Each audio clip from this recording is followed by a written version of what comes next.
Yeah, you don't want to be a part of that yet. Romans chapter number 1. Romans chapter number 1. A couple of announcements. In 2 weeks, 2 weeks, the 12th, 13th, the 14th, 7 p.m., Brother Paul Swanky will be here. Looking forward to that. And I'll tell you, that's going to be like, get here, and we're going to get into preaching. We'll sing like 2 songs, and boom, he's going to get on, because otherwise we're going home at like midnight. So he didn't preach terribly long, but now I could bring Brother, what's his name? The interminable preacher. I could bring him in. We'd be here forever. But anyway, Brother Paul Swanky's coming in 12th, 13th, the 14th. And then at the end of the month, we have on the 29th our day of soul winning for the church. And then we have Dairy Queen on the 30th, that 5th Sunday. And then on the April 11th, that's a Friday evening. We've got devotion and games on that Friday evening. Just have a good time. Bring your own snack. It's not a church-sanctioned snack day, okay? And so bring your own snack. If you didn't bring anything, don't expect to eat anything, that kind of thought process. We'll probably give you something. But I'm just saying, it's the 11th. Then on the 20th, we'll have Easter and a dinner on the grounds type thing. And then on the 31st of May happens to be my spiritual birthday, and I just realized that today, which is kind of sad. But on the 31st of May, not that I realized it was my spiritual birthday, it's just that those were on the same day. And we'll have Glen Rose, so I want to encourage you to be a part of that. In fact, we need to put a sign-up sheet out there just so we kind of know what's going on. So we'll do that. That way I don't go and then y'all aren't there. And so that would be, I'll just spend my Saturday doing something better. So, but anyway, I want to encourage you to be a part of that on May 29th. Look forward to that. And there's other things. I'm starting to fill that calendar up as we move throughout the month, out the year. So that's Luke. We're in Romans. Romans chapter number 1. Romans chapter number 1, verse number 14, working our way down through Romans chapter number 1. Romans chapter 1, we did 14, yeah, that's right, 16. Romans chapter 1, verse 16. And we talked about last week the idea of faith to faith. Where was that? That's verse 17, yeah, so we did talk about that. We're getting there. Been a while. It's been a few minutes since we sat down and talked. Chris took care of that last week, and so I don't know. He probably blew it all up, but it's fine. So, but anyway, Romans. We'll just start here. Romans chapter 17, verse 16. Actually, for I am not ashamed of the gospel of Christ, for it is the power of God unto salvation to everyone that believeth, to the Jew first, and also to the Greek. For therein is the righteousness of God revealed from faith to faith. As it is written, the just shall live by faith. We only live our life by one thing, faith. We don't live it by reason, though some things of God are reasonable. But we don't live our lives by reason. We don't live our lives by material understanding, right? Like if A plus B equals C in the material world, often that's not the case in God's economy. If you go to a financier and you want to get your finances in order, they're going to say, tithe goes away until you get your bills in order. And those who are of the Lord will say, tithe comes first. It'll help you get your finances in order. And the truth of the matter is, if you would, and I heard a financial person say this recently, because I'm listening to some of this stuff online, but I heard this one guy say, look, if you will transfer this much money into your savings account every month, you say, I can't. He's talking about people making $35,000 a year. So he's talking to people who may be able to say that. I can't do that. He said, if you transfer like 5%, 1% into a savings account every month, you will learn to live on what is left. If it's a seamless transfer, right? You just set it up in your bank and you say this percent every month goes out, you will learn to live with it. Let me tell you this. If you put God first, it doesn't make financial sense. It doesn't make carnal sense. Your financial guru uncle will tell you you're an idiot. But the fact of the matter is, if you put God first by living by faith, your finances will work. And it won't just be you'll learn to live. God will bless you. We've watched God bless many over the years in that. And it's not a tithing sermon, but the idea here is that the just shall live by faith. Paul strikes a chord when he says that the righteousness of God is revealed from faith to faith. The just shall live by faith. It's a profound statement because it captures the essence of our Christian belief, but also gives us a transformative truth that has shaped the whole course of history. All those who were great Christians were living by faith, not by sight. And all those who struggled for Christ we're living by sight. This is a great transformative truth. It doesn't have to make sense if God says to do it. We talked this morning in church about yielding to God. What a great truth it is if we can learn that one time to yield to God. If we learn that, and we just give our lives to Him, and then we begin to yield to Him, as this says, faith to faith. And we talked about that 2 Sunday nights ago, kind of coming back a little bit. But we talked about the idea, I think we got to it at the very end, so we kind of skimmed pretty quickly. But we talked about the idea of this phrase, faith to faith, means from one moment needing faith to the next moment needing faith. We get the cart before the horse. We worry about all these things that haven't occurred. That doesn't mean don't get car insurance. It doesn't mean don't lock your doors. My mom, I'm not going to say that out loud. But growing up, we never locked our doors. Never locked our doors growing up. It was a different time. We lived out in the country, about 10 years behind any other place, you know. And we never locked our doors. You could come up to our house anytime and go in if you wanted to. We had friends that did. So had some family that did. And so, but the idea is, don't do that to me. If you show up to my house unannounced and walk in and I come in on you, you better announce who you are. just announce who you are, because Shelby's going to put a cap in you. No, I got to say it the right way so I don't get in trouble as a pastor. And so, but no, the truth of the matter is that we do need to plan and we do need to prepare. It's okay to have a retirement account, though in 2009, I know a lot of folks that lost most of their retirement accounts. Now, the way the market goes, I would say if they stayed, it probably came back. Because it did come back.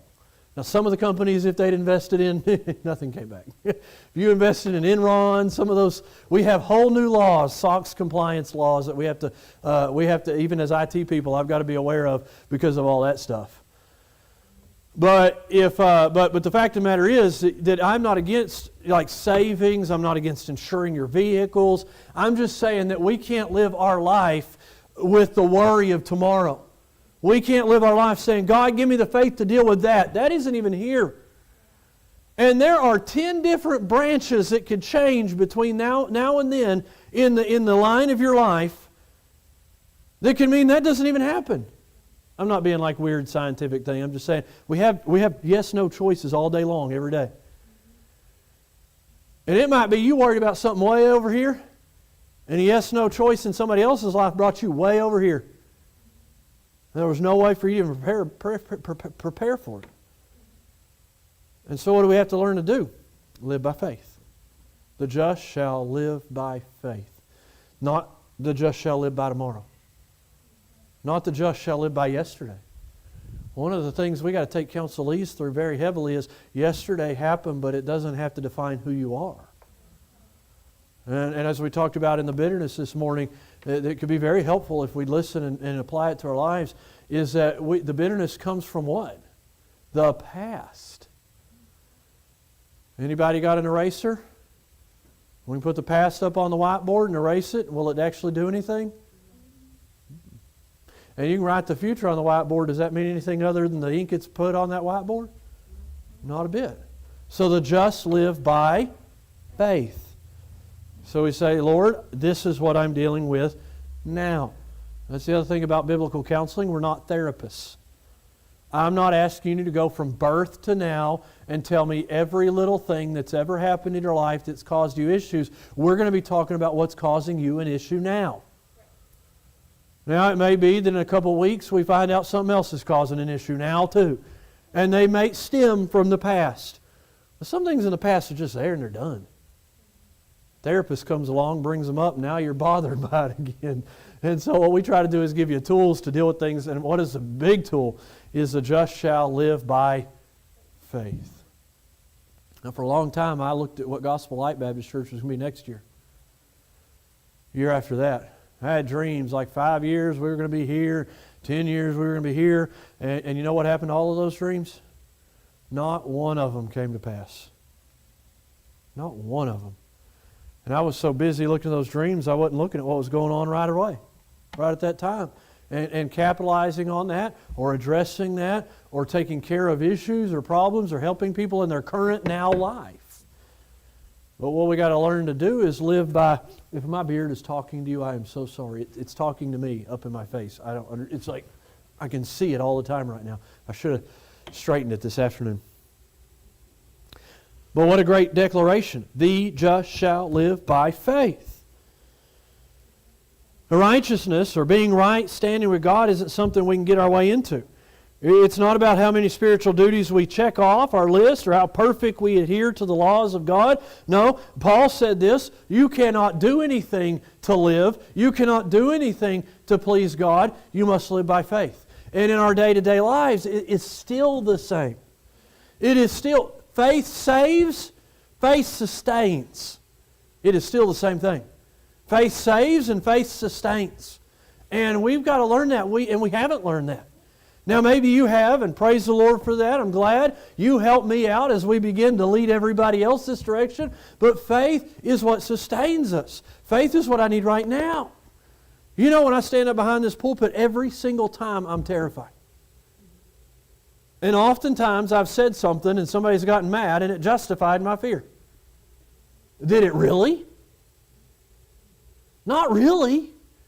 I've had in the same sermon, I've had people say, that helped me today, that was terrible. Usually that was terrible as me. No, I've actually had that. I mean, how do y'all feel about the direction the church has been going as far as spiritual? You know, things we've been teaching, things like that. Yeah. But then there's some that'll come and say, that's terrible. And I live with that on my heart. And if I get up here and let that be in charge of the moment, it's probably why some of my sermons, and some do, don't lie. You can be all like kind, and I appreciate it. But there's sometimes I've gotten up and said, why did I do that? My own wife's going, is it going to end? And I'm like, those are the ones that I just keep going and going. It's like the Energizer Bunny, but there's a spring behind me, you know. Whoa! So, but no, seriously, if I live by sight, I should put mirrors up here. I should put mirrors up here. So that we can all see what we all see. And usually it's just gas, I get it.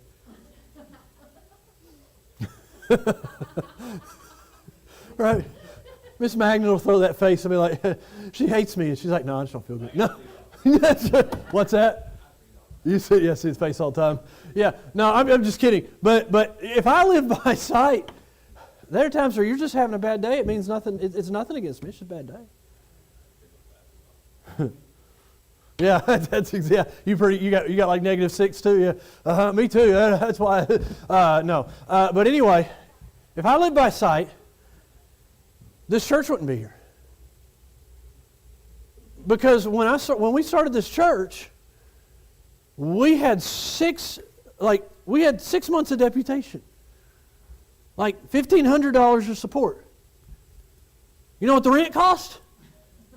$1,500. That means electricity, internet. You say, why do you have to have internet? You try having no internet where you live. There's just needs. Yeah, okay, that's fine. As a church, there's needs. I've got to get out there. I've got to do things. And we actually didn't have internet in the beginning. We didn't have internet for a while. But you know what else there is nobody thinks about? Insurance. Do you know how much insurance a church needs? They say, I'll pay $25 a month for my insurance. Well, praise God for you. We don't. I pay mine we pay the church insurance in brackets so that we get the discount for paying it full. But I'm telling you, it ain't cheap. And we started the church out. Do you know, I'm going to churches everywhere for 6 months. And you know what, Pastor, like, well, where are you going to start? Do you have a building yet? Do you know when I got the building, signed the lease for the building? 2 weeks before we started the church. It was a garage. For those of you in the other building, it's much less developed than this, but it does have the back wall, not curved out, but straight across has a back wall. We had to put a back wall in, put a drop ceiling in, put the electric lights in, and get We had to do some work somewhere else, and we had to do that in 2 weeks. We started the church with those, we don't have them, but those snot-colored chairs that I gave to the mission down in Mexico. Some of y'all saw those maybe. And we started the church with those on a concrete floor with exhaust all over the place, like black marks from exhaust. Floor walls, the first couple of weeks we had the church, we didn't have paint on the walls. A guy actually came in, splatter dragged it for us, and then we painted it. And when he splatter dragged it, I told him, I said, we don't have flooring. We're not putting flooring in anytime soon. Please be very careful. Put stuff down. We come in the next day. There's splatter drag on the walls, all right. And just as much on the floor. So then we spent a work day as a church scraping the floor. And when I say work day, we were running about 30 then. It was a very good start. We got up to 50 about the first year. It was very good. And we had some trouble, had some folks running around, running their mouths, causing all kinds of trouble, and caused people to doubt me. And look, they probably should have doubted me back then. I was a knucklehead. I really didn't know how to pastor a church. Like, you go to Bible college and think you're ready for church. I'm going to tell you, you're dumb. It's tough. But anyway, we were scraping the floors. We were pulling that up. We ended up putting carpet down, buying chairs, the chairs you see now. I mean, but if we had lived by sight, I didn't have a building. I didn't have a family come help us. Some churches in America, they're able to start with other families close by coming over and starting the church. I didn't have that. I'm not complaining. There were a couple families that talked about it, but decided to stay because they had folks that were trying to get into church and they didn't want to, change while they were doing that. But all I'm trying to say is if we had lived by sight, we wouldn't have done it. And what I will say is this, I have learned exponentially in the last 3 years what living by faith means. So if that little measure could get us through, what are we worried about? I remember when I got the call from, it's always this way, 2 or 3 families at one time, which makes me wonder what's going on. Really makes me wonder what's going on. Like, who's talking? And I'll tell you, there is not one family that left for any good reasons. That left because we've had families leave because we didn't have a kids ministry. We've had families leave because we didn't have lots of things. We didn't have purple chairs instead of blue chairs. Not quite that bad. We only got 1 bathroom. We do have 2, thankfully. One looks like a gas station bathroom. Maybe we'll fix that. But there's all kinds of reasons. And you get these calls. Somebody comes to my house, says, I'm not coming to church there anymore. Somebody comes, calls me, I'm moving. Somebody calls me and says, I hate your guts. And we kind of get all those calls like in the same couple of weeks. Twice. So what's wrong with you, Pastor? I don't know. Why does it have to be me? It's always me. Or my family. Why does it... Stacia, you quit being mean to her. It's always me or my family. But why does it have to? But anyways, I'll look back. If you want me to, we can go back. I can go to this family, this family. I could name you those families. I'll tell you why that family left. Because of that family. And those 2 families left because of that family. Every time. And who took the blame?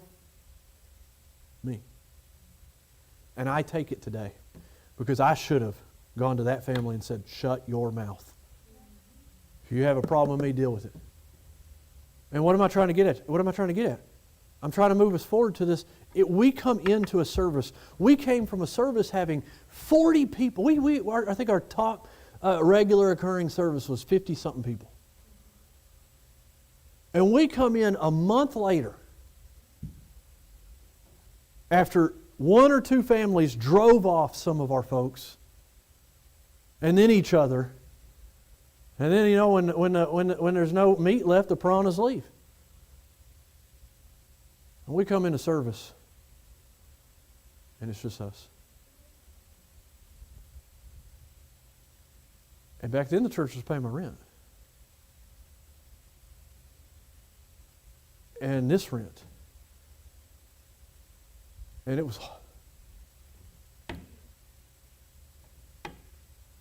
What are we going to do? And I got with my wife, and, individually and stuff, we pray. And I said, wifey poo, God's got us staying here. I called pastor friends, and they said, well, I know of a church. There's a ministry.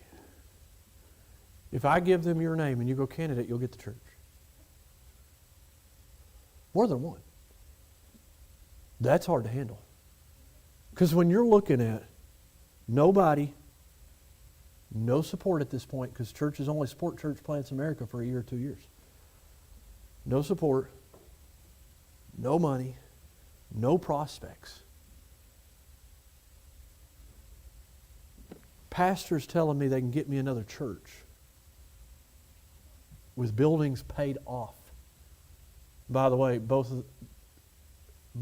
of those churches are now defunct and treated the pastors that they hired like absolute garbage. And I looked at her and I looked at the kids and I said, you know what?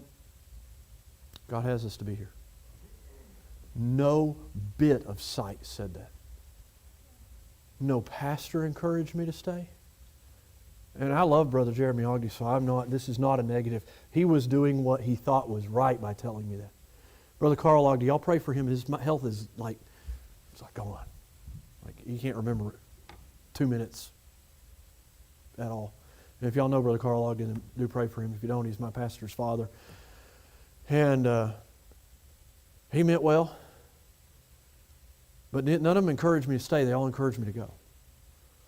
But I asked God, I said, God, what do you want? And He said, stay. I had no idea how we were going to pay the bills.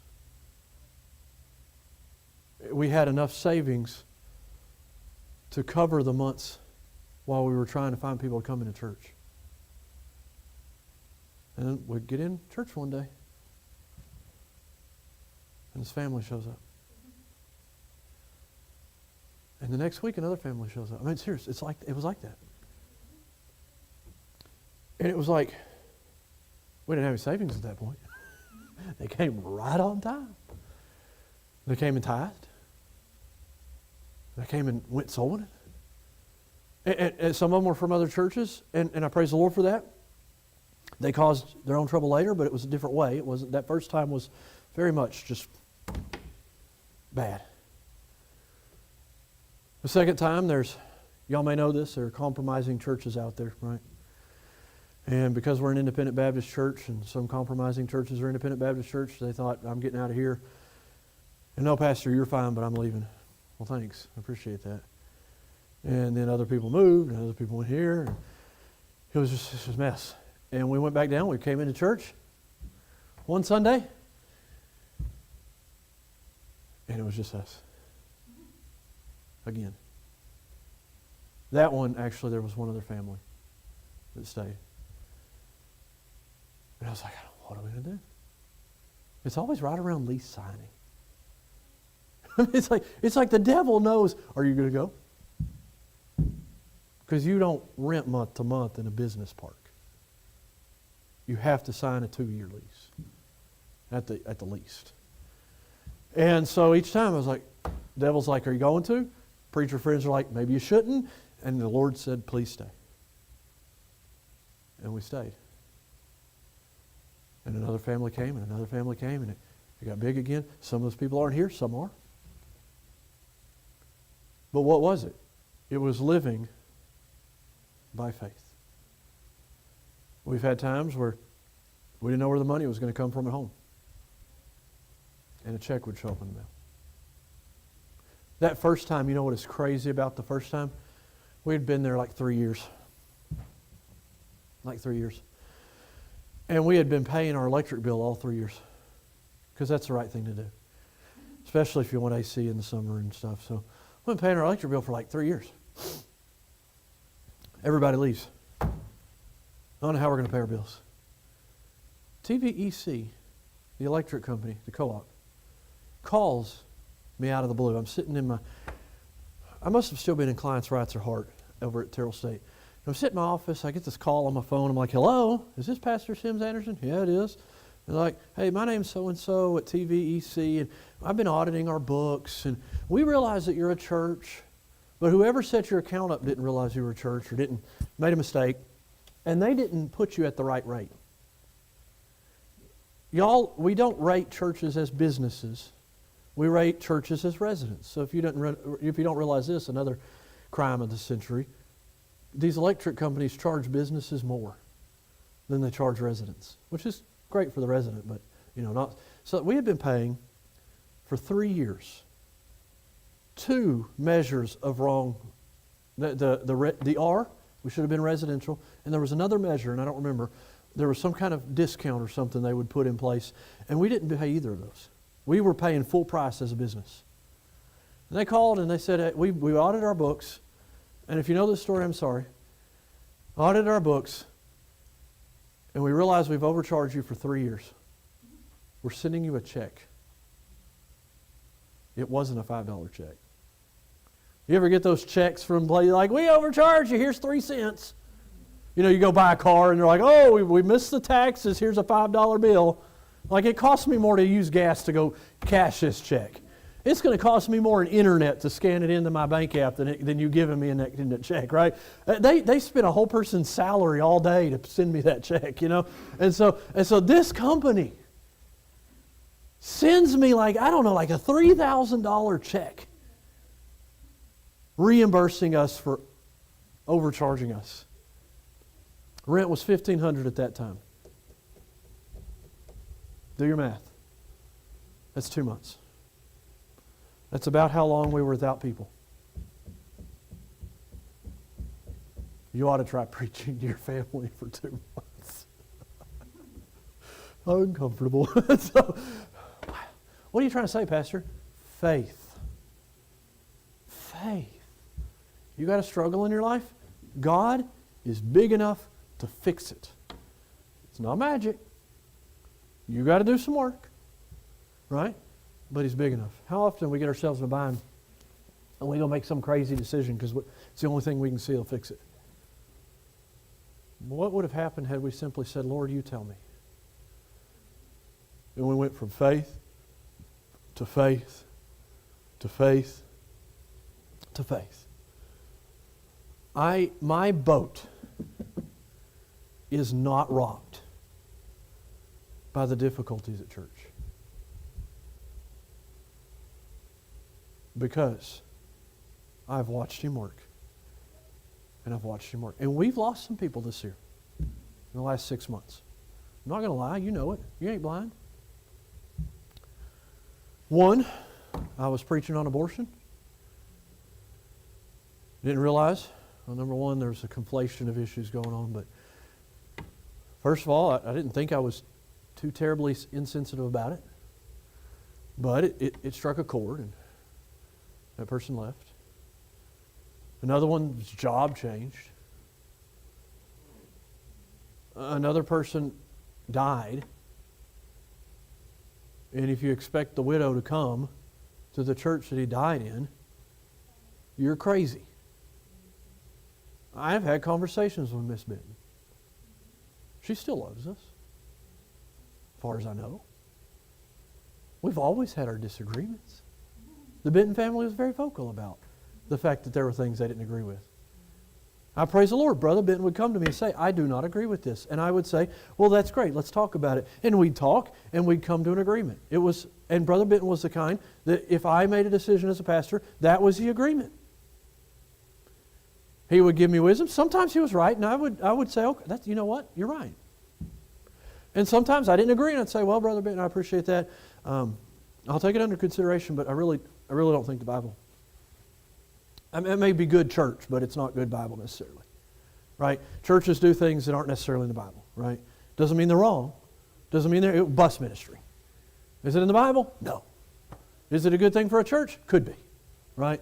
Yes. I personally adore the bus ministry and would give an arm to be back in a bus ministry somewhere. I love it. But we don't have the facility, the capacity, the money. You ought to. Why can't we have bus ministry? I got a van. Once again, we go back to the INS word. Insurance. Have you ever tried to get a 15-passenger van insured? you can't. It's very hard to get a 15-passenger van insured. So you got to take the back seat out. Verify that you took the back seat out. Now I'm a wheeler and dealer. I was able to get ours insured way back when, but it was expensive. You ever try getting a bus insured? That's expensive. So we're just not there. Brother Benton, we would talk, we would go back and forth. He did not agree with me all the time. But the thing I respected about Brother Benton was he would come to me, he would talk to me, and when I made a decision, he'd be happy with me. He respected his pastor.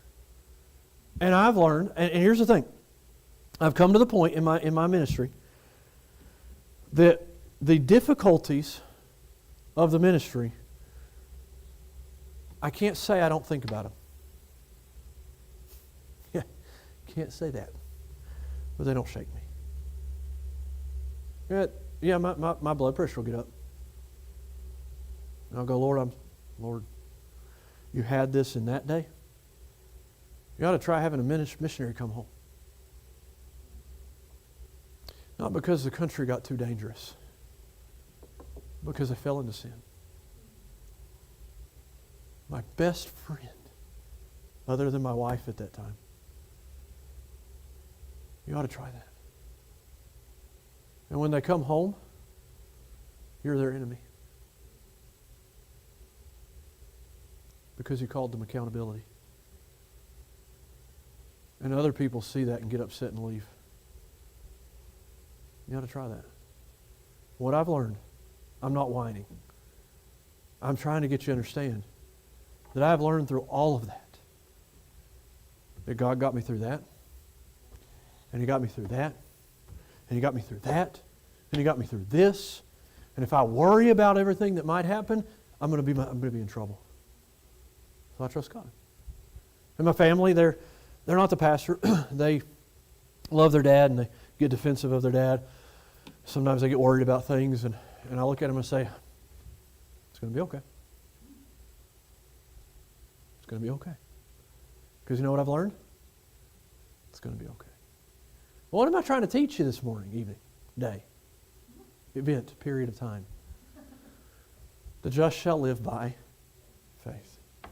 Stacia, your knees hurting? Great. But when it does, the leg thing, it's faith. Right? We're all worried for Miss Stacia, aren't we? She's got some tests coming back. But you know what, Miss Stacia? God's got it. God's got it. We all have different things we're going through our life. My family's got a few health things they're working through. Doing better. Thank you for prayers. They're doing better. Shelby's, outlook, she was worried for a long time. She's got some conditions that could be permanent in her life. And quality of life could go down later pretty heavily if she allowed that to be a problem in her life. And maybe that happens. But we came down to an understanding, right? Last couple of weeks, talking about it together. And she said, Dad, I just figured out it's okay. Because I'm okay right now. How many people have we seen go to pieces over a diagnosis and then get the second diagnosis saying, whoops, made a mistake. It wasn't what we thought it was. It was gas. I'm using that one because you liked it earlier. So, but no, I'm just trying to get down this idea: the just shall live by faith. What do you think if you read the Trail of Blood? Anybody ever read the Trail of Blood? Those of you in Bible college maybe did. R.M. Carroll. Is it R.M. Carroll? I think it was a series of sermons by him. R.S. Carroll, R.D. Carroll, maybe not even anything like that. I don't remember. S.M. No, I don't remember. But anyway, he wrote the Trail of Tears. The Trail of Blood. And you watch these. Fox's Book of Martyrs isn't nothing but a bunch of Catholics killing Catholics, and or Catholics killing Lutherans, or it's a bunch of Catholics killing Protestants. The Trail of Blood is different. It's a bunch of folks that weren't part of any of that ever, and it talks about all the destruction and chaos that was in their lives, and all the things like there's one story of a lady, her husband was going to be burned at the stake because of his heresy from the Catholic Church, or it was actually, I think that was a Lutheran church, but he was going to be burned at the stake for his heresy against orthodoxy. He was basically just believing his Bible. He was condemned, tied to the stake. The stake was lit on fire. His wife ran up to him, wrapped her arms around him, and went home with him. And these stories are right. It's all throughout that book, these stories of different things happening because people said, this is my Bible, this is my God, I'm going to listen to them. And their faith allowed them to do what was right in the midst of horrendous persecution. We don't know persecution. Congo does. There's a few other places in Islamic realms. I think, did Lebanon have a pretty big purge at one point, I believe, of Christians? ISIS was doing a lot of that in Iraq and Afghanistan for a while. And we don't know persecution on these shores yet. I hope we don't. My dream, my vision, this is not biblical, is that God brings a revival to America, and so many of us get saved that when the rapture occurs, there ain't no America anymore. And that's why we're not in the end times. Because the alternative is quite dark. So that's my vision. That's a phrase I heard recently. I liked it. I didn't necessarily like the source, but I sure loved I love that thought. Make heaven crowded. I love Chris calling me or texting me because we just text. I love Chris texting me saying, "Hey, I found a new way to minister. They're a captive audience at the gas station." Yes. Yeah, I mean, like what? Are they going to leave the pump there and you can fill your tank up with their pump? I mean, what? They're going to stay right there. No, I'm trying to get across this point. Faith to faith to faith. It's discouraging in a small church. I mean, a big church, somebody doesn't come, you're like, oh, I wonder where they are, and then you kind of forget. Unless they're a friend, right?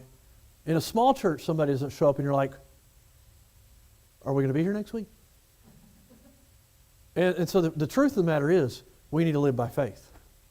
We need to live by moment to moment, day to day. You know, don't bring up what your kids did 10 years ago. And don't bring up what you think they're going to do tomorrow. You're probably right, but don't bring it up. Kids, you're just an open book. I'm sorry. We're too old to not be able to see right through you. So, not trying to burst your bubble, just trying to give you a reality check. But no, whatever your kids may do tomorrow, that's not what we're at. We're here, right now. And so right now I want to encourage you to live by faith. I want to encourage you to allow God to work in your life in that way. And I think that's all we're going to cover. I think this little sermon is 3 weeks in and done. The idea here that God wants us to not be ashamed of God's gospel. I'm not going to try to re-preach all of it, but let's tonight just consider this fact. Live by faith. But Pastor, what about? I don't always know the answer. But I know God's good. Are we going to grow? Yes. Yes, I think so. I really don't feel like God left me here for 12 years for nothing to ever happen. But can I change your perspective? Can I do a paradigm shift? If you think the church growing is numbers of bodies, can I give you another consideration? Numbers of bodies. I'll tell you this right now. If everybody in the church right now gave faithfully, we don't have any financial problems. We're stable at this size. If any of you leave, we're back to faith again. But we have the resources here. Sometimes it's a little shaky. Sometimes folks are a little less faithful. That's fine. Not upset at that. I'm just saying we have the resources. Everybody in here gave of what God gave to them. Then we're fine. I would love to grow to 50, 60. 50 or 60 is a place where we could be very comfortable, self-sustained. I could take either a part-time job or full-time, be a pastor, and we could really do some work as a church, about 50 to 80. Probably more like 80, but that's a good sustainable number. But I want to give you a different concept. If you, since the time you came into this church, are a different Christian in a good way than you were when you came into the church has done its job.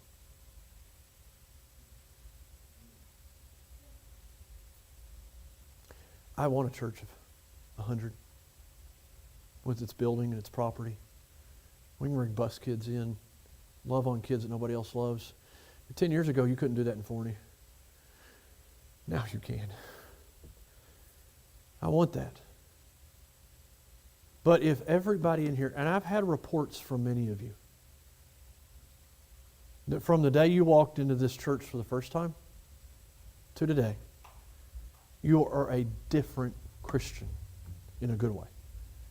You know how to handle some situation you didn't know how to do before. You have more peace in your life now than you had when you walked in.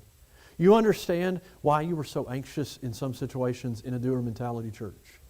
You've moved from the idea of love your church, right? Don't want to hate on a church because maybe it's a little misunderstanding in some issues, right? No. But you've learned things. Almost every one of you have said, I have learned something that has changed my life. And I would venture to bet, and maybe I'm just being optimistic, but it's been a lot of somethings. And if you've applied them into your life, you are different. Then you know what? The church has done its job. That doesn't mean the job's over. You've still got growth, and we still want to have people in here that can grow. I'll tell you, there's a lot of things that stop a church from growing. Baby Christians. It's hard to grow a church with baby Christians because there's no foundation. Bad attitudes. Fighting, bickering, all that kind of stuff will stop a church from growing. I don't any longer say, boy, I wish they'd stayed. And let me tell you something right now. I wish my sons had stayed. All of you could go out and live in a ditch if my sons had stayed. But their spiritual landscape was terrible. Their attitudes were terrible. Just the way they treated people was rough. There were times where I thought, wow, I guess that visitor's not going to come back. Because of the way they were treated by my children. So don't think I'm perfect. When they left, it was hard. But I also know that God sometimes prunes. Because why would He send somebody in here who needs help if we're just going to hurt them? And so I wish they would have grown instead of left. But I also know that God turns people over to a reprobate mind to bring them back to a place where they need to be. So I hang on to that praise and that truth. But I also hold on to the truth that God isn't going to send people into a church that is full of turmoil and trial and trouble. And you say, well, He does in those big churches. I think that's just a numbers game. If you got a church like that, people just come in because it's a church like that. But those same people run out again in a few months, a few years, burned up by the trauma and the trial. And if you don't get that under control, why would God send somebody? So if you've grown, we've done our job. And I thank you, so many of you, for saying, Pastor, I'm different. Thank you. Pastor, that message changed my life. Thank you. Because that means that when I live by faith during that time, and that time, and that time, it's because God put us for your time. And I want to encourage you, if God put me here for your time, you be here for their time. That next person. And the only way that's going to work, 45 minutes this morning, 45 minutes tonight. The only way that's going to work is if you live by faith. Yep. It's going to be good, though. I didn't stay here because it's going to be bad. You just have to live by faith. And I look around and I watch each of you and I go, what hope. I'm glad I stayed. I'm glad. I had a good friend that he was my good friend when he came to the church. He became my good friend. He got saved, but he got sick and he got bitter and he got upset and he left. And boy, that hurt. Boy, that hurt. And he's in heaven now. And I know he's dancing on streets because I led him to Christ. I wish I'd known biblical counseling when he was here. We'd have fixed that. But he's dancing on streets of gold. And I went through that and that and that and that and that. So you could hear this material and grow. If God said tomorrow, Pastor, Brother Sims, hey you, that's it. Gospel light's done. Now, if he called me to a church in Hawaii, I might go. No.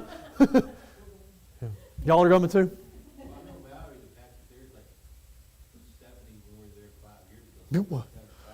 Y'all hear anything, let me know. No. But no, listen. Sure, yeah. I mean, because being a pastor, you're double every year. Yeah. Oh, it's been 10. I was going to say, every year that you grow as a pastor, I age too. So it's like being the president comes in young, leaves old. So do pastors. So do pastors. It's actually a true thing. But I want to say this. This is not the truth, but theorize with me. If God said tomorrow, that's it, I want you to leave. And I don't. He hasn't. If He said tomorrow, that's it, I want you to leave, I would argue like crazy. Because there's still work here to do. There's still people who need help. There's still people who need saved. But I would listen to God because I've learned to. But if He said that, I would go, okay. Because the church has done its job. Because I can look back on so many of you and say, they grew in this area and they grew in this area, and they're going to be equipped to move on in their life without me there. Now, I don't think that's going to happen, don't worry. And if that happened, there'd be something else in place that God would put, either here or for you in the future. Because God's good. And we can live by faith. Now I plan on dying here. Hopefully not next year or two. So help me. My beard started to turn white. It's kind of discouraging. But anyway, live by faith. Belabored the point. You got the point. What an encouraging thing, right? That every day I don't have to worry about tomorrow. I don't have to deal with yesterday. Today God's working in my life. And I just gave you a list of my own trials that I went through. But you go home with a little notebook and you could write your own down. God was good there. Now don't belabor the point that I wasn't good there, right? Like, oh, I wish I'd responded better. I wish I'd have done this right. I wish I'd have done that right. Beside the point, are you alive today? Are you in church today? Then He got you through. Now think, if you know how to submit to God and how to have a real relationship with Him and how to live faith by faith, what the future impact moments are going to be like. Much better. Much better. All right, let's go ahead and pray. We'll have a few moments of invitation. And the Lord spoke to you this evening. I encourage you, truly, sit there, pray, come here, pray. Say, Lord, I want to have that same faith. I would like you to have more faith than me, just honestly. But Lord, I want to have that same faith. I want to have faith in you. And you can commit that to Him this evening. Dear Father, we love you. I do pray that you work in our lives. I pray that you help us. I pray that you work in this church. I pray that you help us to grow and to move forward. And Lord, I really feel, Father, if one of us in here, two of us, or three of us, or 10 of us in here haven't grown, it's not for lack of material growth. It's simply for our own personal desire to grow. And I pray that you help us with that. I know that